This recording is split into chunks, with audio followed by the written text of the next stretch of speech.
ఇక తెలుగు రాష్ట్రాలలో పలు ప్రాంతాల్లో ఇవాళ రేపు భారీ నుంచి అతి భారీ వర్షాలు కురిసే అవకాశం ఉన్నాయని వాతావరణ శాఖ హెచ్చరికలు జారీ చేసింది. నైరుతి బంగాళాఖాతంలో ఏర్పడిన తీవ్ర తుఫాను మింగ్జామ్ ప్రభావం ఉత్తర తెలంగాణపై ఎక్కువగా ఉండనుంది. ఉరుములు మెరుపులతో కూడిన భారీ వర్షాలకు తోడు గంటకు 110 కిలోమీటర్ల వేగంతో గాలులు వీస్తాయి. ఇవాళ మధ్యాహ్నం తుఫాన్ తీరం దాటనున్నట్లు అధికారులు వెల్లడించారు. ఇక తుఫాన్ ఎఫెక్ట్తో 8 జిల్లాల ముప్పున కూరయ్యే ఛాన్స్ ఉండడంతో ఆ జిల్లాల కలెక్టర్లతో ఏపీ సీఎం జగన్మోహన్ రెడ్డి సమీక్ష నిర్వహించి అప్రమత్తం చేశారు. అయితే నెల్లూరు జిల్లాలో అర్ధరాత్రి నుంచి భారీ వర్షాలు కురుస్తున్నాయి. పునరావాస కేంద్రాలకు లంక గ్రామాల వాసులను తరలించారు.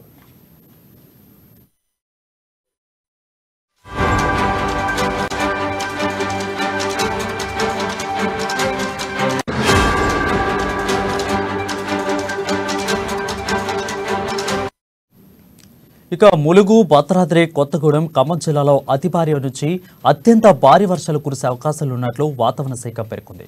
సూర్యాపేట, మహబూబాబాద్, వరంగల్, హన్మకొండలలో అతి భారీ, కరీంనగర్, పెద్దపల్లి, నల్గొండ, అదేవిధంగా జనగామ, యాదాద్రి భువనగిరి, భూపాలపల్లి, సిద్దిపేట, నాగర్ కర్నూలు జిల్లాలో భారీ వర్షాలు కురిసే సూచనలు ఉన్నాయి. రేపు కరీంనగర్, పెద్దపల్లి, నల్గొండ, జనగామ, భువనగిరి, భూపాలపల్లి, సిద్దిపేట, నాగర్ కర్నూలులో భారీ వర్షాలు కురవచ్చు.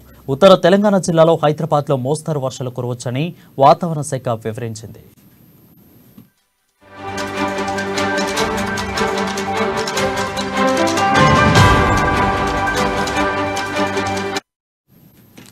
తుఫాను కారణంగా రైతులు తీవ్రంగా నష్టపోతున్నారు. ధాన్యం చేతికొచ్చిన సంతోషమే లేకుండా పోయిందంటూ రైతులు లపోదీపమంటున్నారు. ముఖ్యంగా నెల్లూరు, విశాఖ, మచిలీపట్నం, లంక గ్రామాల ప్రజలు కళ్లల్లో నీరు చేరడంతో ధాన్య వర్షం నీటిలో కొట్టుకుపోయింది. పలు చోట్ల రైతులు పంట వర్షానికి నేల రావడంతో ఆవేదన వ్యక్తం చేస్తున్నారు.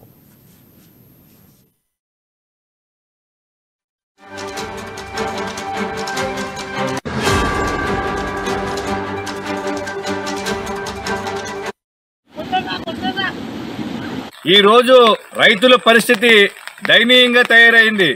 ఆరుగాలం ఏదైతే రైతులు కష్టపడి పంటలు పండిస్తే వివిధ సందర్భాల్లో ప్రభుత్వం యొక్క విధానాల వల్ల రైతు నష్టపోతూ ఉంటే మరికొన్ని సందర్భంలో ప్రకృతి అనుకూలించక రైతు నష్టపోతున్నారు.